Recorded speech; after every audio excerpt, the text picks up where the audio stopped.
Happy Sunday, and boy is it happy, bringing you one of the most important videos that will go up on this channel all year. Donald Trump making an announcement earlier today on his social media platform, Truth Social, that not only is a Bitcoin reserve, not stockpile coming, but an Ethereum, XRP, Solana, and Cardano reserve are coming as well. Today I want to break down exactly what he meant by that, the story so far, where we're going, and the critical difference between the word stockpile and reserve. Donald Trump used the word reserve in this case rather than stockpile, which was used in the executive order that was signed within the first week of him being in office.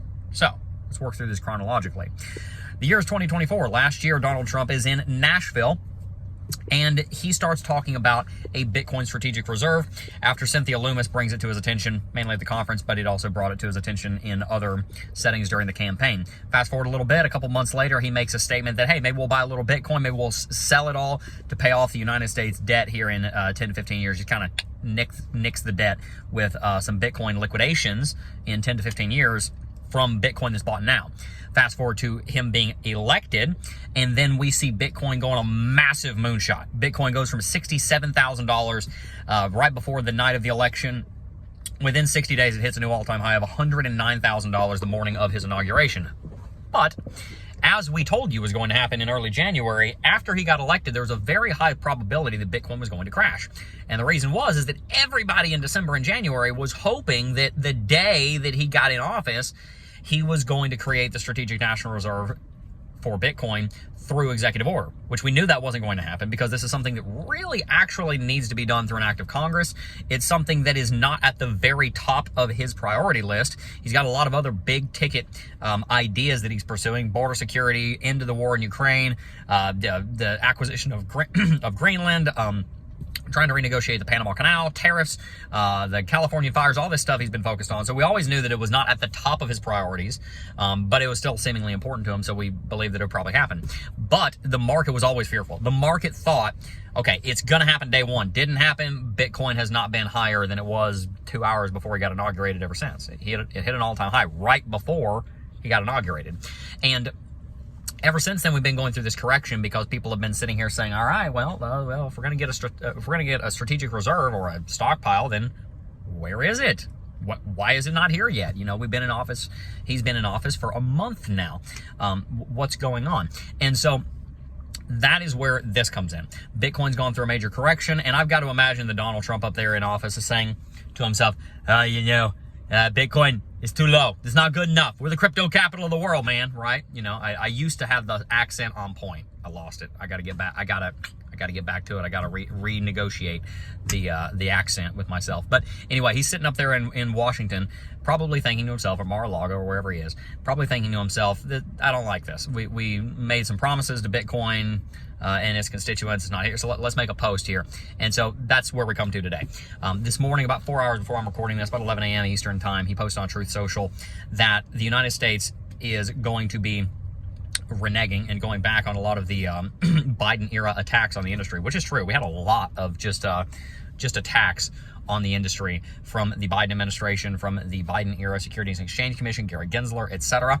Donald Trump says in this post that that's coming to an end, and that we're going to create the crypto capital of the world. And then he shocks everybody, absolutely shocks everyone by saying the following: we're going to create a crypto strategic reserve, not a Bitcoin stockpile. We'll talk about the difference in a minute, but a crypto strategic reserve for Solana, XRP, and Cardano, which was an interesting post because he left out Bitcoin and Ethereum. 2 hours later, somebody probably went in and said, hey, Mr. President, you forgot to like reread that, because you know how Trump works. Trump is not the guy that says, I need 15 writers and 35 people to put something on a teleprompter. No, he just turns on a camera and starts talking. Right? I know a guy like that, right? And so 2 hours later, he realizes, crap, I forgot to mention Bitcoin and Ethereum. So he reposts his own post, says, oh, by the way, we love Bitcoin and Ethereum. We love Bitcoin and Ethereum. Bitcoin, Ethereum is great. So we've got 5 assets that are going in the crypto strategic reserve here. That's pretty much the whole story. Nothing else has really happened today other than that. So everybody's kind of going into this and that, and that's pretty much all that's happened. It's a couple of posts. But it sent the market into a massive rally. Right now, Bitcoin rallied from $85,000 to $93,000, about a 9% rally. Ethereum rallied from 21.35 up to about 25.25. About 11% rally. Solana rallied from, let me see, 135 to about 175. It's about a 30% jump or so. Cardano went from, I think, 65 cents to a $1.05, something like that. About a 60, 70, 80% movement. And then XRP went from like 220 to 305, something like that. We had on Bitcoin, the smallest rally, about 9-10%. On Cardano nearly doubled. And David Sachs, who's the crypto czar, talking about how kind of all this stuff's going to be happening over on Twitter, saw his post, and it was really sad because Litecoin, the official Litecoin profile, responded to David Sachs's post about Trump's post about the crypto strategic reserve with the little emoji with the eyes and the sad face emoji. I feel really bad. Poor Litecoin got left out. I've been telling you guys for a long time, I love Litecoin, near and dear to my heart. Unfortunately, it doesn't surprise me. What does surprise me is Cardano, XRP, and Solana. I didn't see that coming. So that's very interesting. I'd love to hear your opinion in the comment section down below. What do you think about all 5 of these assets, not just Bitcoin being in here? We were promised a Bitcoin strategic reserve. Now we're getting a crypto strategic reserve. Do you think this distracts from the scarcity of Bitcoin? Do you think that this is the commander-in-chief of the United States of America picking cryptocurrencies that will succeed and cryptocurrencies that won't? Is this a form of market manipulation? I mean, when you think about Bitcoin, Bitcoin is a commodity with no owner. Like, there's no one owns Bitcoin. It is well and truly just a natural resource at this point. There's no institution that stands to benefit because they own Bitcoin and they're the ones that are leading the development of it. They're developers, but they're all basically freelance, right? They just do it because they can and because they love to. Solana, XRP, Cardano, and Ethereum, as much as I love all 5 of those projects, and those 5 coins that he listed are our 5 biggest holdings, so I'm very excited. Our whole portfolio is up like 20 or 30% today. As much as that does excite me, I do wonder, and I want to continue investigating this topic with you guys, I do wonder if it's a good thing that we're having a crypto reserve rather than just Bitcoin reserve.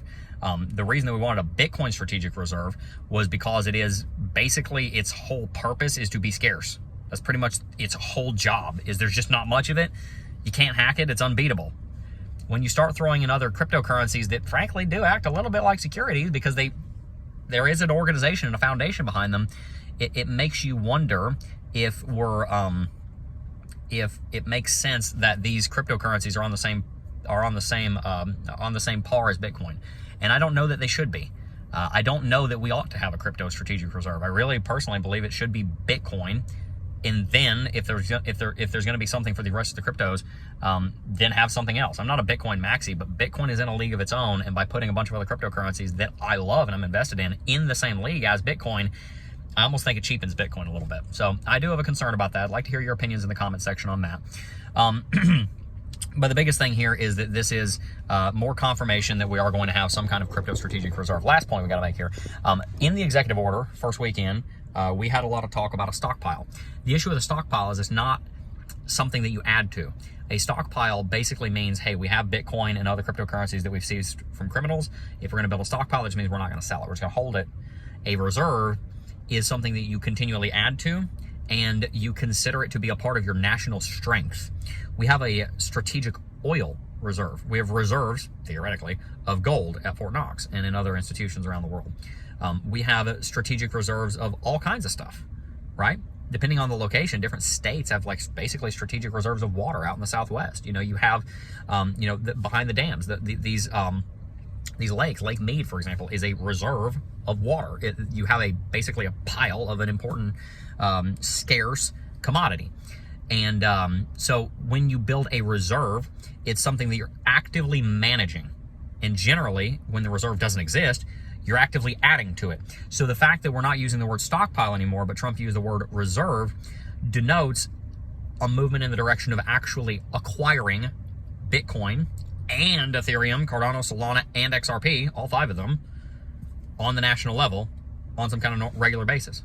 It seems that based on what Trump is saying, that before long, we are going to have a new area of the government, similar to how he created Space Force for the military, a new area of the government, probably under the Department of the Treasury, which is tasked with the disciplined and consistent acquisition of cryptocurrency, not just Bitcoin, Ethereum, XRP, Cardano, Solana, and potentially more in the future.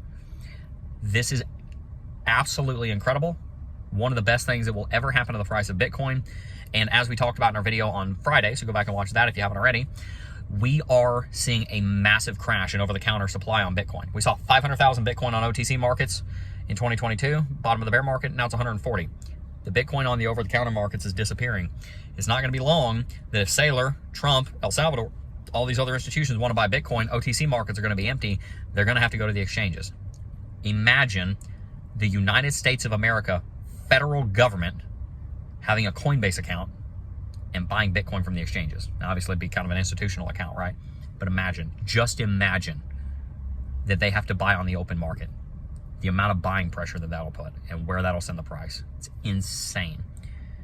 And more importantly than that, it shows us that mass adoption is here, that Bitcoin and these cryptocurrencies are the future, and it gives us all the more confirmation that Bitcoin and cryptocurrency is here to stay, and that it's something that we should absolutely heavily consider investing in if we have not already. If you enjoyed today's video, make sure to hit that like button, subscribe to the channel, make sure to sign up for the Financial Sovereignty Academy so you can join us in our wealth building journey. We've had a bunch of you guys sign up lately. Good for you. Price will be increasing to $104 per year on Tuesday. So if you don't want to have to pay $104 a year and you want to lock in $99 a year for Financial Sovereignty Academy, you got till Tuesday. So make sure you sign up at the link in the description box down below. I'm going to teach you the 7 laws of money. I'm going to teach you the 10 steps of the financial sovereignty way. I'm going to give you hours upon hours of content teaching you how to succeed with money, everything from the very basics to the more advanced concepts. I'm going to help you convert money into wealth. Money's a number, wealth is a lifestyle. I want to help you have a wonderful life, and I want to see you prosper and have life and life more abundantly. So make sure to sign up for the Financial Sovereignty Academy with the link in the description box down below if you have not already. And also make sure to go watch today's video that went out earlier, shot that on Friday, the 7 reasons that you are not a millionaire yet. It will shock you because I guarantee you are one of them. I've been all 7 of them at one point in my life, and maybe we can stop being any of them. Check out our other content. If you're new here, love you, want to see you succeed. Stay tuned. We got more to come. Peace.